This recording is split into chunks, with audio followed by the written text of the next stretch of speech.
Almost 70% pregnant women suffer అయ్యే ఈ back egg గురించి మనం ఇవాళ తెలుసుకుందాం. నేను చెప్పే 5 టిప్స్ ఫాలో అయ్యి మీ ప్రెగ్నెన్సీ జర్నీని కంఫర్టబుల్గా మార్చుకోండి. మీరు నుంచున్నప్పుడు మీ బాడీ పోస్చర్ స్ట్రైట్గా ఉండాలి. మీ మెడ, భుజాలు స్ట్రైట్గా ఉండాలి. టమ్మీ రిలాక్స్డ్గా ఉండాలి. మీ బాడీ వెయిట్ 2 కాళ్ళ మీద సమానంగా మోపాలి. హై హీల్స్ ఎప్పుడూ వేసుకోవద్దు. ఫ్లాట్స్ వీలైనంత వరకు వాడండి. మీరు కూర్చున్నప్పుడు posture tips. This is especially for software employees. మీరు కూర్చున్నప్పుడు మీ మెడ, భుజాలు స్ట్రైట్గా ఉండాలి. మీ నడుం వెనుక చిన్న సపోర్టింగ్ పిల్లో వేసుకోండి.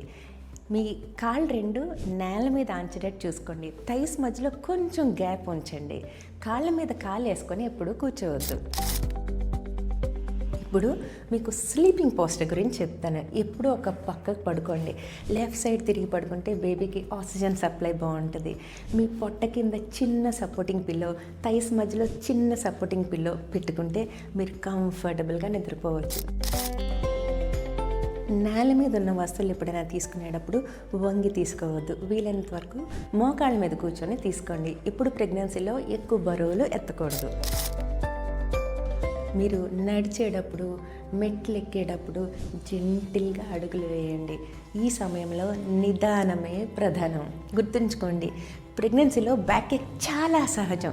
ఈ సీక్రెట్ జర్నీలో మీ బాడీని ప్రేమతో హ్యాండిల్ చేయాలి. సో మీ బ్యాక్ ఎక్కి remedy is a triple Mantra: proper posture, proper nutrition and back strengthening exercises. కానీ ప్రొలాంగ్డ్ బ్యాక్ ఏక్ ఉంటే మాత్రం మీ డాక్టర్ని సంప్రదించండి.